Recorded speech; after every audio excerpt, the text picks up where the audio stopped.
Ever wonder how a soft-spoken Southern boy who grew up listening to church hymns and country tunes became one of the most iconic and controversial voices in comedic country music?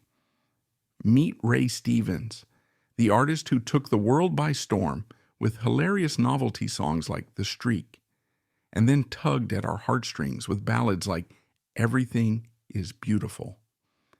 But as America's cultural landscape shifted, so did Ray, evolving into a polarizing figure whose political satire left fans both cheering and baffled. Buckle up as we explore the incredible highs, unexpected turns, and ongoing debate surrounding this Grammy-winning legend. Harold Ray Ragsdale was born on January 24th, 1939, in Clarksdale, Georgia. Ray Stevens grew up surrounded by the sounds of the rural South. Blues, gospel, and country were as much a part of the local atmosphere as the sticky humidity and the dusty roads. Imagine him as a young boy, wandering through fields or church halls, absorbing the rhythms of everyday life. People sang while they shelled peas on their porches. The local choir jammed on Sunday mornings, and the radio crackled with the distant whine of steel guitars. From an early age, Ray gravitated toward that magical intersection between laughter and music.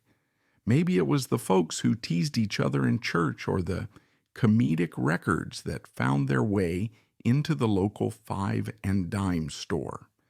Whatever the spark, Ray discovered he could brighten up a room as soon as he opened his mouth, whether in melody or in joke.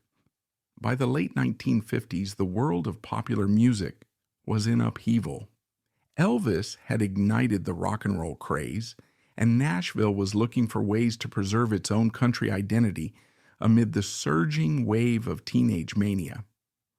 Ray Stevens, transitioning from boyhood to adulthood, at that very moment decided to try his hand in the music business. He was hardly the rebellious type. This was a polite Southern gentleman who recognized that the real power in a performance might lie in a well-timed laugh. At first, he dabbled in pop, recording a handful of singles, playing small gigs, and coexisting in the swirl of doo-wop, rockabilly, and early R&B. But comedic novelty tracks were where his star began to shine. When we talk about comedic novelty music, we often recall fleeting hits that burn bright and fast. Songs like Witch Doctor by David Seville or Purple People Eater by Sheb Wooley soared to the top of the charts and vanished just as quickly, leaving behind an echo of silly wordplay. Ray Stevens, however, had a knack for injecting substance into comedic novelty. His first brushes with success came in the early 60s as he released tunes that combined country, pop, and comedic lyricism. Those tracks played well in the era's variety shows and mirrored a culture that was equal parts conservative and playful, eager for a chuckle.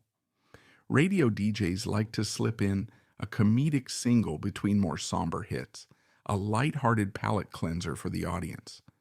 Ray's voice, sincere and bright, was perfect for the job. As the 1960s progressed, an interesting duality emerged in Ray Stevens' career. On one hand, he had the comedic side, songs that poked fun at everyday life, cultural fads, or bizarre events.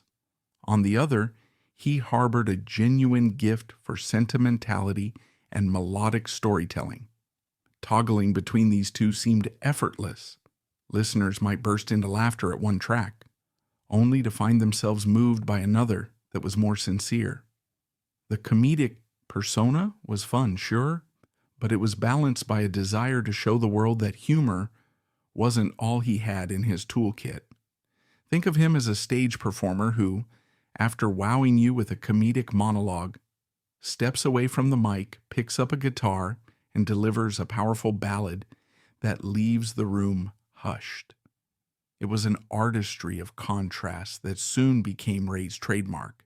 The early 70s marked a period where Ray Stevens truly hit his stride. Country pop was blossoming, and crossovers were the name of the game. The lines between country, folk, and mainstream pop were getting blurry. Glenn Campbell was strumming his way to the top of the charts with Rhinestone Cowboy. John Denver was bridging the folk country gap, and Dolly Parton was stepping from the smoky honky-tonks onto national television. Ray Stevens found his sweet spot in that cultural shift. He scored a major triumph with songs like Mr. Businessman, which displayed a knack for witty social commentary. Then came the track that might define his comedic brand for generations to come, The Streak. Released in 1974, it rode the fad of streaking, where people ran nude through public places, as a bizarre phenomenon that took hold of the American consciousness. It was a comedic bolt of lightning capturing the zeitgeist perfectly. People who might not have known Ray Stevens' name were suddenly hearing about this insane song that made them guffaw in front of the radio. If you're picturing The Streak, think of an up-tempo, silly tune that uses banjo twangs, comedic voiceovers, and a storyline about a hapless onlooker who repeatedly encounters a streaker, all while trying to shield his wife Ethel from the shocking sight.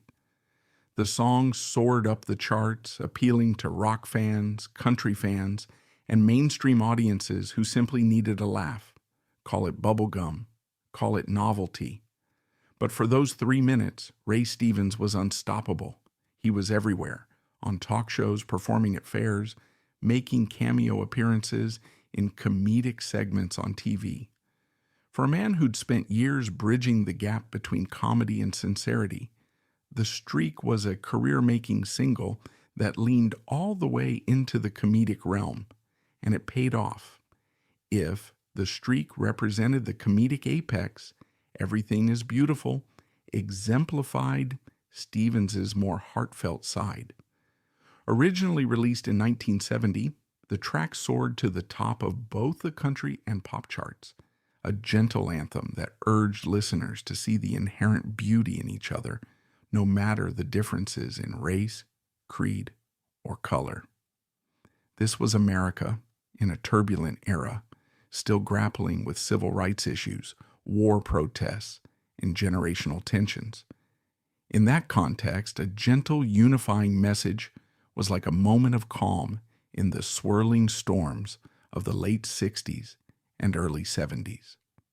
Everything is Beautiful revealed a new dimension of Ray Stevens. He could be the clown, but he could also be the peacemaker, the sentimental crooner, who gently reminded us all that life was bigger than our disagreements. Winning a Grammy for Best Male Pop Vocal Performance for that song further cemented his versatility. The comedic novelty guy was also a serious vocalist, capable of delivering a universal message that soared above comedic punchlines. Throughout the 1970s, Ray's star continued to rise. He hosted TV specials, popped up on variety shows, and performed in front of massive crowds. One moment, he'd be wearing a colorful suit, comedic glint in his eye, singing about a monkey or a streaker. The next, he was in a subdued setting, crooning a ballad to hush the crowd. Audiences appreciated that range. Indeed, from 1962 to 1980, Ray Stevens was a staple in the American music diet, bridging the gap between old-school country, emerging pop, and comedic novelty that transcended easy categorization. He was that rare breed of entertainer who could make grandma laugh without alienating the teenage crowd. Or so it seemed. Fast forward a couple of decades. Like many performers who soared in the 60s and 70s, Ray Stevens watched the musical landscape shift around him in the 80s and 90s. Country music was modernizing. Artists like Garth Brooks, Reba McEntire, and Alan Jackson introduced a slicker, more pop-infused brand. Comedy still had a place in the charts. Remember Achy Breaky Heart Mania or Cletus T. Judd's parodies? But the comedic niche was narrower, and older comedic veterans sometimes struggled to adapt. Ray, ever the troubadour, continued to release albums and singles, occasionally finding success with comedic tunes that struck the public's funny bone. He also opened a theater in Branson, Missouri, a hotspot for clean, family-friendly performances, reminiscent of the variety show format that had once thrived. There, he performed for busloads of tourists, delivering comedic numbers sprinkled with heartwarming hits from his back catalog. But behind the scenes, the world was changing, and so was Ray's worldview. The comedic songs that once poked gentle fun at streakers or the foibles of everyday life started taking on a sharper edge, a more direct focus on politics, patriotism, and cultural conflicts. This shift wasn't overnight. You could trace hints of it in some of his late 90s tracks. But the real turning point seemed to come in the early 2000s as American politics grew more polarized. Stevens, always an observant lyricist who thrived on the comedic potential of current events, began channeling his writing toward political satire, initially mild, occasionally biting, but still couched in the comedic tradition. Now, comedic commentary on politics isn't necessarily shocking. Throughout American entertainment history, from Mark Twain's witty barbs to Will Rogers's folksy insights, satire has been a revered tradition. But something changed in Ray's tone. He gradually embraced a perspective that aligned with far-right conservative politics, turning many of his songs into melodic rants against liberals, immigrants, or progressive policies. In the 2010s, with the rise of the Tea Party movement and intensifying political divisions, Ray Stevens found a new niche. He started posting music videos online, songs that flayed political opponents with an acerbic comedic approach. For fans who'd grown up with The Streak or Everything is Beautiful, the evolution was jarring. Sure, Ray had always been Christian, Southern, and conservative-leaning, but his comedic style had mostly been about uniting people through laughter.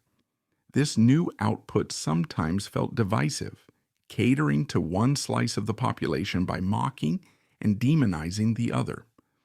One might argue that Ray's comedic approach had always capitalized on the zeitgeist. In the 70s, streaking was a phenomenon that made for easy comedic fodder. Now, right-wing politics was a phenomenon, and Ray was reflecting that shift. But to longtime fans, the tone struck a discordant note. Many wondered, what happened to the good-natured Ray Stevens who made us laugh without punching down? The comedic songs began to revolve around praising a particular brand of patriotism while belittling perceived political enemies. And in the social media age, that shift became magnified. Younger audiences who discovered Ray Stevens' older songs through random YouTube recommendations or grandparents' vinyl collections stumbled upon these new, starkly political tracks. The comment sections on his music videos revealed a cultural rift. Some praised him for telling it like it is. Others lamented the loss of the gentle comedic spirit that once bound generations together. The transformation was so stark that some critics labeled him the political clown of country music, a moniker that simultaneously acknowledged his comedic roots and underlined the partisan nature of his new material. Meanwhile, many of his older fans quietly distanced themselves. This was the same man who told us everything was beautiful, but now he seemed to be using his comedic gifts to sow division. The comedic approach remained, yes, but the heartwarming vibe was replaced with a pointed sarcasm that thrived on ideological conflict. As America itself grew more polarized, Ray Stevens found a receptive audience on the far right side of the spectrum. He churned out music videos that lampooned prominent Democrats or satirized the changes in modern culture he found objectionable. Of course, not everyone in his traditional fan base was put off. Some older fans shared his political leanings and relished these new comedic vehicles. They saw them as an extension of his old comedic persona.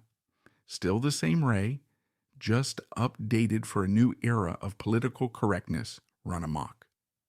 but for those who once found solace in the easy breezy humor of the streak or the universal message of everything is beautiful, the new direction felt alien. How do you reconcile the gentle comedic spirit of the 1970s with the more strident, divisive humor of the 2010s? Perhaps part of the explanation lies in Ray's personal experiences. Aging in an era where technology, social norms, and political landscapes shift at breakneck speed can breed nostalgia for simpler times. Many from Ray's generation saw the America of their youth receding in the rearview mirror, family structures changing, moral norms evolving, and new forms of entertainment overshadowing the older tradition of variety shows. For some, anger and frustration about these changes manifest in a comedic defiance, a refusal to adapt to the new mainstream. In the context of comedic country music, such an attitude can lead to songs that poke fun at these changes. But when combined with the intensifying rhetoric of far-right politics, that comedic poke can become more like a jab. To be fair, Ray Stevens never fully abandoned his comedic spirit. If you attend one of his live shows, you'll still hear the old favorites. He'll likely do an encore with The Streak, spurring the crowd into nostalgic hoots of laughter. He might slip into Everything is Beautiful for a moment of unifying calm, but then he'll pivot into a brand new political satire that might trigger half the audience to cheer and the other half to shuffle uncomfortably in their seats. That duality has become the hallmark of his latter career. A split persona. Ray Stevens, the beloved novelty singer from yesteryear, and Ray Stevens, the politicized comedic commentator of today.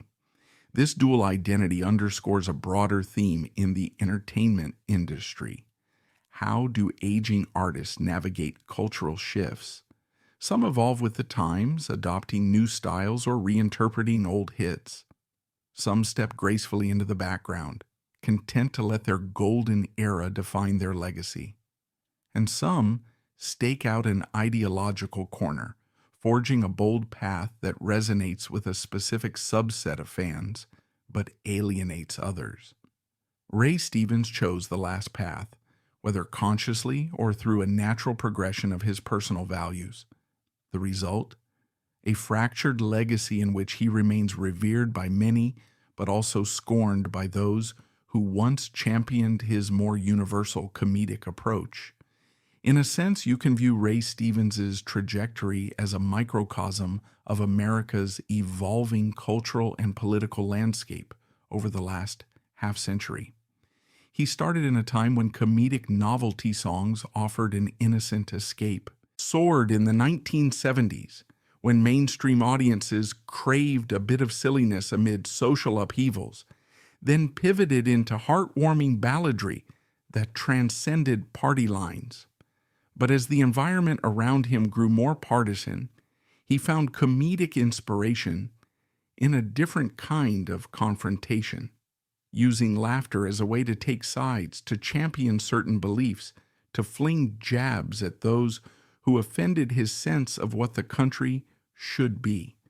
So what does the future hold for Ray Stevens?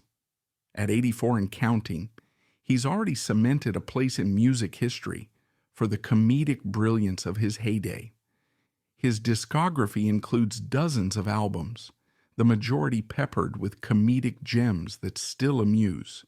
He's won multiple Grammys, performed with the Grand Ole Opry, and influenced countless country comedy acts who came after him. Indeed, it's not uncommon to hear modern comedic country singers cite Ray Stevens as an inspiration, praising him for his timing, musical craftsmanship, and willingness to be silly. His comedic approach, merging everyday observations with catchy tunes, has undoubtedly left its mark. Perhaps in the end, Ray Stevens is a reminder that entertainment can sometimes be an unpredictable tightrope walk between public persona and private belief. Audiences who grew to love the comedic persona might have assumed that the unifying comedic voice was the real Ray. But as time went on, we saw a different side, one that suggests the lines between performance and personal conviction can blur, especially in a cultural climate that rewards stark opinions. And for some fans, that revelation was disillusioning. For others, it felt affirming, a sign that their beloved comedic star was just as passionate about the issues they cared about. Whatever your personal reaction, you can't deny the man's influence. Ray Stevens found a way to embed comedic anthems into the American consciousness, to the point that the streak can still incite a grin among those who remember the era. The phrase, "Don't look, Ethel," remains a comedic relic, quoted by people who have never even heard the full track. And for those who prefer a gentler side, "Everything is Beautiful" still resonates, even if it now feels tinged with the irony that a man who once sang about universal love subsequently penned songs that wade into the darkest waters of political contention.